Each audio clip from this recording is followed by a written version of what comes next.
I don't know how to start a video. Gonna move my microphone back over. But I'm Hootless, and this is Stardew Valley Modded 1.3, Episode 7. And it's gonna rain all day tomorrow as well. Lots of rain. Lots of fog. Mostly rain. What could this be? Oh, 500G, nice. Um, do I want to upgrade my satchel already? The answer is yes. Yes, I would like to. So we're going to fish for a bit, and then we're going to buy the upgraded backpack, and then from there, who knows. As I said last episode, though, between that episode and this, I looked into the makeshift multiplayer mod again, and it seems like there's basically been no updates since I originally played it. So, unfortunately, I will not be doing that. I might eventually go back and do some solo, like single player stuff, like after I'm done with multiplayer. Might go back and check out 1.2 mods, otherwise I'm stuck waiting for mod developers to update to 1.3. And who knows how long that'll take. It's been about a month. A month? Yeah, like 28 days since 1.3 beta came out. And so far, like, a very small number of them have been updated, I would say. I don't know how many there are in total, but I think the current, like the working percent as of 1.3 beta coming out was like less than 15%, less than 10%, something like that. And not too many have been updated that aren't just, you know, portrait edits and retextures of things, and those are super boring. They just make things look different. Not even like make them look better most of the time. It's not higher resolution edits or whatever, it just changes it to be something else. Generally like anime or Pokemon. Lots and lots and lots of mods that just make farm animals or your pet look like Pokemon. And I am not about that. I like gameplay mods.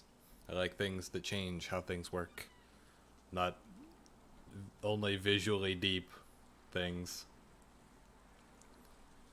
Ah, the fog's going away. Again. Fog every day, sometimes twice a day. Who knows? Who knows? Maybe there's like a setting that I missed somewhere that makes it only work in single player, and it's like, don't turn this on, it'll be buggy in multiplayer, but technically it works. I don't know. Oh, it's a squirrely fish. Not too difficult though after that initial jump. And this is where it makes me eat my words, of course. Such as tradition. Stop. Fish. Fish, please. Ridiculous. Eager Ray. Not even a legendary. Alright, you. Nice. That was worth a pretty nice amount. 181. I think that's the most valuable non-legendary that I've gotten from the Extreme Fishing Overhaul so far. Alright, let's go buy that upgraded backpack. We could maybe... Yeah, you know what? I'll check out the Traveling Merchant first. Just in case they have something worth buying. I doubt it. They pretty much never do. But it's worth checking, just in case. So we're gonna walk all the way over here. All these houses look like way bigger on the inside than they do on the outside. But I guess it would be kind of unreasonable to have them be as big on the outside as they are on the inside. They would take up so much more space. Alright, Traveling Merchant. What say you? There's a bug where if you're walking into it, as you talk to the person, then it'll like keep making footstep noises. Nothing particularly worth buying. The only thing that would be worth it is the goat cheese, which is so expensive, but it is used for a bundle, and the coconut is also used for a bundle. However, I think I'm going to not do that, because I would rather have the backpack upgrade currently than the 2 extra bundle items. And I guess you could argue that, like, I could get a backpack upgrade whenever I have 2,000 gold again, but maybe goat cheese wouldn't show up, but I'd rather just upgrade the barn and then get goats and have them produce milk all the time forever. right now to check those. Alright. I've been watching White Collar recently. I tried watching it before and it never really caught me, but this time I'm getting into it, you know? It's a good time. I'm on season 3 now, I think like more than halfway through season 3, and it's pretty good. For those of you who don't know what White Collar is about, it is about an art thief. Like, it's a fictional thing, not based in reality as far as I know. It's about like infamous art forger and art thief and, you know, other general white collar crimes being released from prison on like a special work deal where he helps the FBI catch other criminals, and in return he gets to not be in prison. And it's pretty interesting. I don't know how accurate any of it is because, you know, obviously I'm not into forging art or anything like that, but it seems really detailed. I don't know. Somebody who is more into that kind of thing, reading up on it, not doing it, might know more, but I don't know. It seems pretty detailed from, you know, the perspective of somebody who doesn't know anything about it. Lots of information, lots of variety in the crimes, like people counterfeiting money and people stealing like art from museums and such, forging paintings, all that good stuff. Very interesting show. And apparently there's like 6 seasons, so I'm not even halfway through. I'm not really sure how they're going to keep the story going for 3 more seasons based on where it's currently at, but I guess that's pretty much how you want it to be for shows. Like, if it was obvious that it would carry on for another 3 seasons, it wouldn't be as interesting because there wouldn't really be any tension. You know, they have 60 episodes to clear up whatever, instead of having to do it in 10 episodes and then come up with a compelling reason why it's going to continue. So I will certainly see how that pans out. Trying to think of other things that I've watched recently. There's been quite a bit. I've been watching Hunter x Hunter with my friends, and that's an anime, by the way. I don't typically watch a lot of anime, but my friends and I take turns picking things for us to watch, and that was one of the things that one of my friends picked, and we're nearly done with it, and it's actually really good. Like, surprisingly good. And the magic system in it is interesting. It's like a magic martial arts, basically, rather than, you know, straight up magic. So it's interesting, and I believe we have like 35 episodes left, something like that, and then we'll be done with the series. And it has been a long time going. We typically pick in sections of like 20 or 30 episodes each, so about a season of a show, or a couple movies, and that's like one turn. But this arc that we're on right now is the second to last arc. If you've seen it, it's the Chimera Ant arc. And that one is like 60 episodes long, so it's been taking a while to get through. Plus we've been playing a lot of Stardew lately, and we don't multitask and watch things at the same time. So as a result, it's taking a very long time. My last pick, though, was The Magicians, which is a show that is very good. I would recommend it if you guys are interested. Maybe. It does cover a lot of dark themes, though, so I wouldn't necessarily recommend it for everyone, I suppose. Just be aware that there are very adult themes in it. It's basically adult Narnia plus Harry Potter. And it's very good. First 2 seasons of it are on Netflix. We watched the first season on there. And the 3rd season has finished airing, and it's actually been renewed for a 4th season, I believe, and maybe a 5th season. But the 3rd season, to my knowledge, is not on Netflix yet. However, all 3, very good, and it's just like, it's one of those shows that gets better and better the longer it goes on. So I'm looking forward to seeing what they do in season 4. They left kind of a huge cliffhanger at the end of season 3.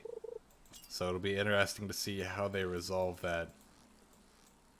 And if it gets resolved even. This is a writing cast that could very well just be like, nah, we're gonna leave it exactly the way it looks. And then, I don't know what they would do.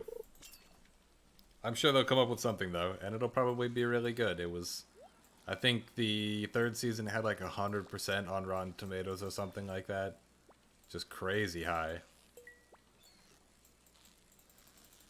I've also been meaning to watch some movies lately. Not not Infinity War, as I'm sure a lot of other people are interested in watching. I've barely seen any Marvel movies at all. In fact, I've only seen like Iron Man 1, 2, and 3 and Doctor Strange, and I think that's it. There might be one more. There's like one more that I always forget. I forget that it counts as a Marvel movie. It's not the Thor movies. I haven't seen any of those. Or the Captain America movies, Spider-Man, Hulk. It's one of the side characters. It'll come to me eventually. But I haven't seen very many of the Marvel movies. Not very many at all. So I'm not particularly interested. Oh, Deadpool. That's what it was. Technically, Deadpool counts. I think. Yeah, that's Marvel, right? Yeah. It's not in the Marvel Cinematic Universe, I don't think, but I'm pretty sure it's technically a Marvel movie. So I've seen that, the Iron Man movies, and Doctor Strange. And they're all very good. And I've actually been meaning to watch Deadpool 2 when I get the chance, but I don't go to the theaters, so I'll have to wait until it's actually out. And the other movie that I've been meaning to watch, I think it's still in theaters probably, because it's relatively recent, is A Quiet Place, starring John Krasinski, and it looks very good, and it's gotten really high reviews. I've actually been meaning to watch Ready Player One as well. I've heard it's not as good as the book, but, you know, I wasn't hoping it would be as good as the book. In fact, I was just hoping that it would be any good in general and have sort of the same general idea. And it seems like that's pretty much what happened. They removed the, from what I understand, I don't know how accurate this is, and this may be minor spoilers, but from what I understand, all of the gates are different between the movies, or the movie and the books, which is disappointing, but understandable. You know, minor spoilers here for a little bit. The first gate, and that's the only one I'll talk about really, because it was my favorite from the book. The main character has to go into like a virtual reality version of the movie War Games, and he has to act out being what's his name? It's not Matthew McConaughey, is it? It could be. Matthew Broderick. He has to act out the part of Broderick in War Games, and like gets points for how accurately he does the gestures of Broderick and like the lines and the delivery and everything. And that was really cool to read as the like from the book perspective. But I can see definitely how that wouldn't translate well into film, and not to mention it would be probably pretty hard to get the rights to do that. So I can understand why they changed it, and I'm sure that the movie will probably still be alright at least. And I've been waiting until it's available to watch so that I can watch it. And it's gotten good reviews, so, you know, I'm not too afraid of what they've done. What else? I don't know. I can't think of any other movies that are coming recently. The Greatest Showman was still in theaters, like, a little bit ago when I checked, actually. I was kind of surprised, because I thought that it had stopped being in theaters, but then I remembered that some things are in theaters for a super long time. And The Greatest Showman was very, very good. Stars Hugh Jackman, Zac Efron. I'd say a lot of things are very, very good, but that's because I mostly watch, like, highly rated movies. I don't really waste time watching movies with bad ratings. I always go on Rotten Tomatoes and I check it out. And The Greatest Showman had high ratings, so I was like, yeah, sure, I'll watch it. It's a musical. It's got Hugh Jackman, Zac Efron. How bad could it be? And let me tell you, how bad could it be? It could be like negative 10,000 bad. It was a great movie. Probably, I would say like an 8 or 9 out of 10. The plot of it follows the life of Phineas Taylor Barnum, P.T. Barnum of Barnum and Bailey's fame, like the circus, and kind of, you know, details how he created his first circus, but it's in a, you know, dramatized fashion.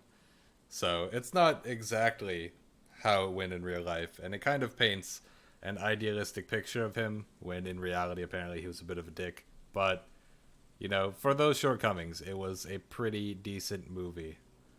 And I like musicals in general, so, you know, even better. Especially since it had Hugh Jackman in it as, like, the lead role. And I really liked him in Les Miserables as well. Just a great time. I haven't actually seen the other movies Zac Efron is popular for, those being the High School Musical movies. It kind of feels like he's being pigeonholed into, like, only being in musicals, though. It's all I know him from. He's been in the High School Musicals. He's been in The Greatest Showman, of course, just recently. And he was actually in another musical that I have seen called Hairspray, which I feel like nobody ever really talks about because that one was like pretty bad. I watched it when I was a kid, so I didn't have Rotten Tomatoes to look at. But I also enjoyed that one. A lot of people apparently didn't. Oh, the fog went away when I walked into my farm. Interesting. But it feels like most of the things I know Zac Efron from, in fact, all of the things I know Zac Efron from, are musicals. I'm sure he's been in other things. I just haven't heard of them. Alright. Another successful day fishing. Made 1,300 gold. Very nice. Plus that like 200 that we got from selling the fish at the start. Near the start. Anyways, hopefully you guys enjoyed watching this, and I'll see you all next time.